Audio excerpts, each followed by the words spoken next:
तुम सबसे पहले इन इंद्रियों को सुधारो, वश में करो। ये ज्ञान विज्ञान का नाश करने वाले महापापी काम को अवश्य बलपूर्वक मार डाल। भगवान आदेश का ज्ञान विज्ञान नाशनम पापमानम प्रजयहीनम।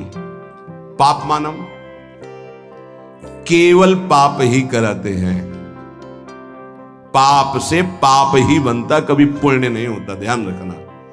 धर्म पूर्वक जो कमाया जाता है उससे पुण्य होता है। पाप पूर्वक कमाई से कभी पुण्य नहीं होता, चाहे सब का सब लुटा दो जाके। वो जिस जिसकी बुद्धि में जाएगा उसकी बुद्धि भ्रष्ट करेगा और उसका पाप उसको लगेगा जिसने दिया है। पाप मानम ही प्रजय ही। काम संपूर्ण पापों की जड़ है। काम उत्पन्न होने पर केवल पाप ही पाप बनता है। आगे चल करके ये काम इतना ढक देता है कि वो राक्षस हो जाता है, उसको समझे में नहीं आता है कि मैं कर क्या रहा हूं। जो आजकल समाज में धीरे धीरे आसुरी प्रवृत्ति फैल रही है, विवेक को ढक करके अंधा बना देता है ये काम। पूज्य जनों में, पवित्र संबंधों में भी मनमानी आचरण होने लगते हैं। उसको एक ज्ञान ही नहीं रहता कि मैं पाप कर्म कर रहा हूं। महापतन पातकी स्वरूप उसका हो जाता है जिसको काम अपने अधीन कर लेता है। इसलिए भगवान कह रहे हैं इस महापापी को अवश्य मार डालो। अर्जुन, जैसे कुछ लोगों की सोच, सत्संग सुना तो लगा गृहस्थी मार्ग ठीक नहीं, चलो छोड़ देते हैं। दो मार्ग हैं भगवान के ही बनाए हुए, एक निवृत्ति मार्ग, एक प्रवृत्ति मार्ग। अगर आप प्रवृत्ति मार्ग में प्रवृत्ति से ठीक से चलेंगे तो गृहस्थी में रहते हुए भी आप निवृत्ति माने जाएंगे। कैसे? जैसे सबसे पहला आश्रम है ब्रह्मचर्य आश्रम, सबका, चाहे गृहस्थ हो चाहे विरक्त हो, पहला आश्रम ब्रह्मचर्य आश्रम है। कुछ ब्रह्मचर्य आश्रम से नैष्ठिक ब्रह्मचर्य को चले जाते हैं निवृत्ति मार्ग में, और कुछ ब्रह्मचर्य आश्रम से गृहस्थ आश्रम को चले जाते हैं, पर सबसे पहला आश्रम ब्रह्मचर्य है। पहली नींव बर्बाद। कहां ब्रह्मचर्य का पालन, हमारा जो धर्म कहता है उसके अनुसार कहां पालन हो रहा है?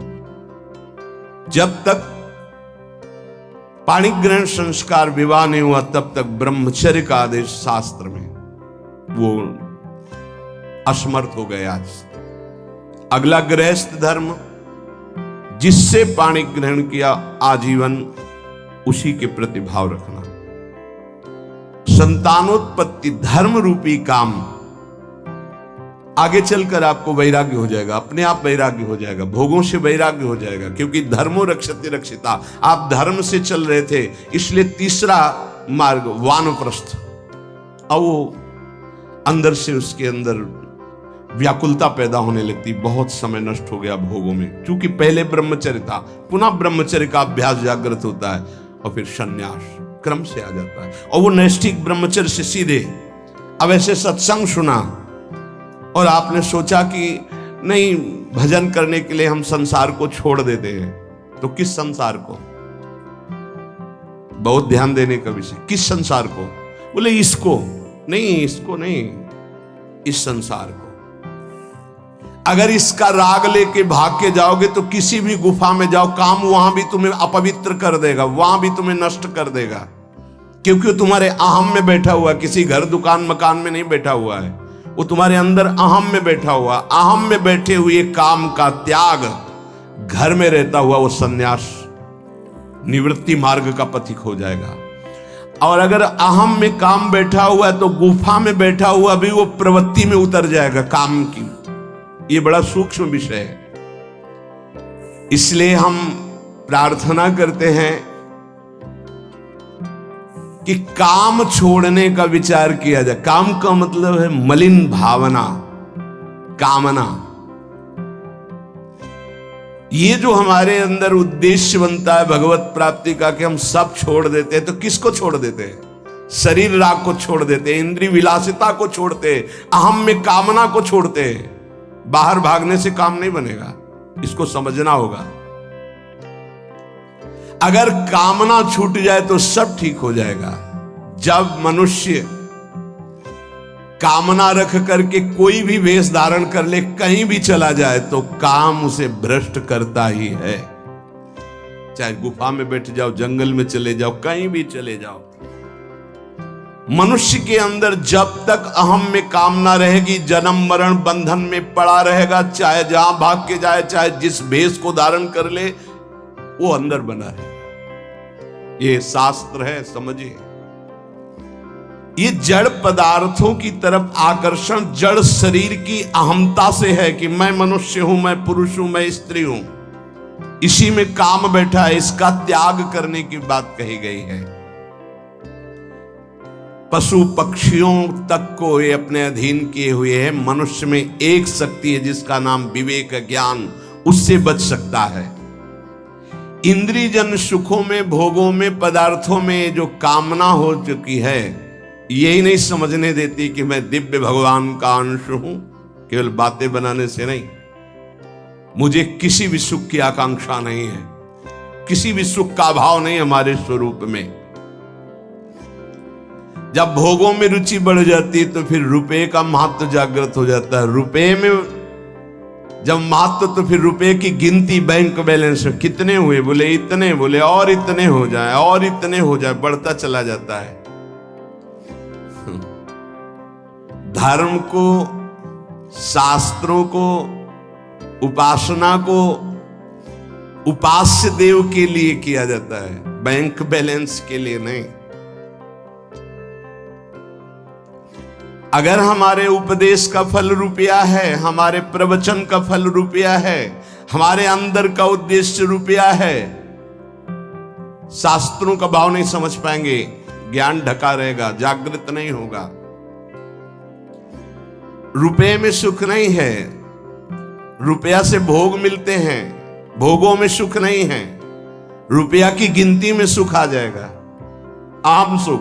ये सारी कामनाएं अहम सुख में बैठी है। उपासक, इंद्रियाणि पराण्याहु इंद्रियेभ्यः परम मनः, मनसस्तु परा बुद्धिर यो बुद्धि परतस्तु सः, एवं बुद्धि परम बुद्ध्वा संस्तभ्यात्मानमात्मना, जय शत्रुम महाबाहो कामरूपम दुरासदम। हे अर्जुन, ध्यान दो, तुम जीत जाओगे, काम पर विजय प्राप्त कर लोगे। क्या? इंद्रियों से, स्थूल शरीर से श्रेष्ठ, सबल, प्रकाशक, व्यापक और सूक्ष्म मन है। स्थूल शरीर इंद्रियों से सबल, इंद्रियों का प्रकाशक, व्यापक मन है।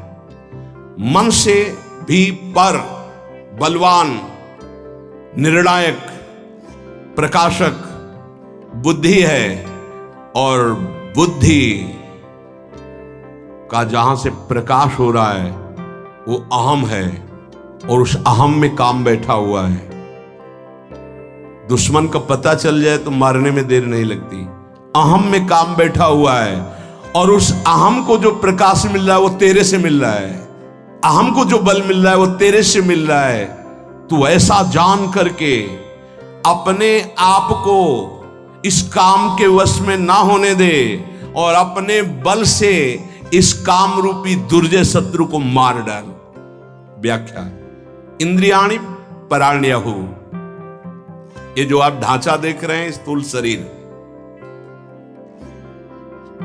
इसमें जो कर्मेंद्रियां हैं, जो ज्ञानेंद्रियां हैं, जिनसे कर्म होता है, जिनसे विषयों का ज्ञान होता है, ये बहुत बलवान इंद्रियां हैं। अपने स्वरूप में आ जाएं तो अज्ञानी पुरुष से कुछ भी करवा लें। ये बहुत बलवान है। ये प्रवचन से नहीं रुकती, ध्यान रखना। प्रवचन देने और सुनने से नहीं रुकती हैं, ये भजन से रुकती है। जितना भजन करोगे उतने आप इंद्रियों पर शासन कर पाओगे, नहीं तो बातचीत केवल रहेगी। मुख्य बात हमारी समझ लीजिए, अनुभव की बात कहता हूं, जीवन भर की बात कहता हूं, संतों की बात कहता हूं, शास्त्रों की बात। जब तक आपके पास नाम जप रूपी बल इकट्ठा नहीं हो जाएगा तो ये बातें सुनोगे, समझ में नहीं आएगी, समझ में आ जाएगी तो जीत नहीं पाओगे। जीतने और समझने की बात केवल भजन से होती है। भजन में रुचि बहुत कठिन है, इसलिए खूब प्रवचन हो रहे हैं पर प्रभाव उसका बहुत कम जनों के हृदय में पड़ रहा है। उन्हीं के हृदय में पड़ेगा जो नाम जपना शुरू कर दिए हैं। जिनका नाम जप जितना प्रबल है उतने प्रवचन का प्रभाव दूसरों पर पड़ेगा, अपने ऊपर पड़ेगा। भजन ये तो आप निश्चित समझ लीजिए, बारी मथे घृत होए बरु सिकताते बरु तेल, बिनु हरि भजन न भौतरी या सिद्धांत अपेल। बिना भजन के बातें ही बातें रहेंगी। पर्यो प्रवाह काल के कदापि छूटी है नहीं, चाहे जो और उपाय कर लो, अगर नाम जप नहीं किया तो काल के प्रवाह से नहीं बच सकते। ये महाबली नाम तुम्हें महाबल प्रदान करेगा। हर समय चतुर शिरोमणि वही जो हर समय राधा राधा राधा राधा। इंद्रियां विषयों से बलवान है। अगर हमारी नेत्र इंद्री कहीं अंदर तो बाहर सामने विषय रखा हो नहीं घसीट पाएगा। विषय से श्रेष्ठ पर इंद्रियां हैं। जैसे बाण बनाने वाला बाण की नोक में ध्यान दिए तो श्रवणेंद्री काम नहीं कर रही है। राजा की सवारी निकल गई, उसको पता ही नहीं चला। अगर हमारी अंदर से इंद्री कहीं और लगी हुई है तो बाहर कोई विषय नहीं खींच सकता। शब्द स्पर्श रूप रस गंध, इसलिए कहा शब्द स्पर्श रूप रस गंध से बलवान और पर इंद्रियां हैं। और इंद्रियों से पर, इंद्रियेभ्यः परम मनः। इंद्रियां मन को नहीं जानती हैं, मन इंद्रियों को भी जानता है और विषय को भी जानता है।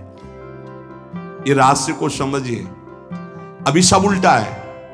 विषय ने इंद्री को खींच लिया, इंद्री ने मन को खींच लिया, मन ने बुद्धि को अधीन कर लिया और बुद्धि के अधीन हम हो गए। जैसा निर्णय होता है हम भटकते चले जा रहे हैं, यद्यपि बहुत बलवान हैं। भगवान कह रहे तुम समझो अर्जुन, विषय में इतनी ताकत नहीं जितनी ताकत इंद्रियों में है। प्रबल है इंद्रियां, बलवान है। इंद्रियों में इतनी ताकत नहीं जितनी ताकत मन में है। इंद्रियेभ्यः परम मनः। इंद्रियां मन को नहीं जानती, मन सभी इंद्रियों को जानता है और विषयों को भी जानता है। इंद्रियों में इतनी सामर्थ्य नहीं जितनी मन में है। कैसे?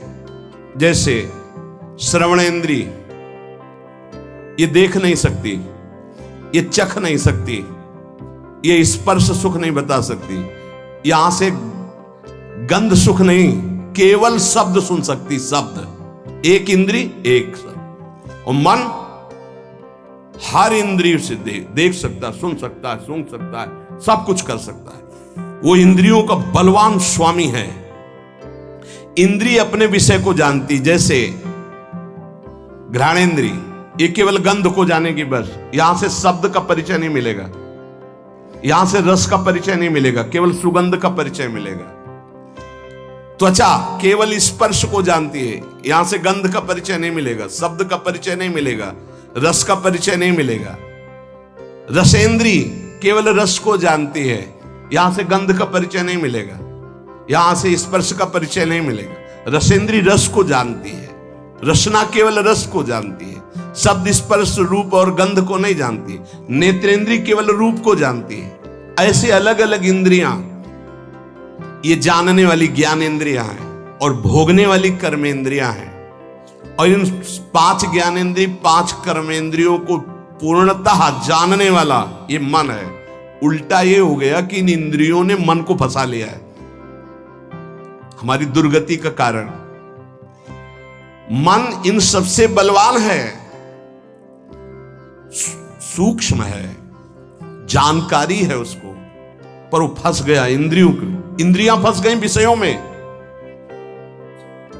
यद्यपि विषयों से बलवान इंद्रियां हैं, इंद्रियों से बलवान मन है, पर विषय ने फंसा लिया इंद्री को, इंद्री फंस गई मन में।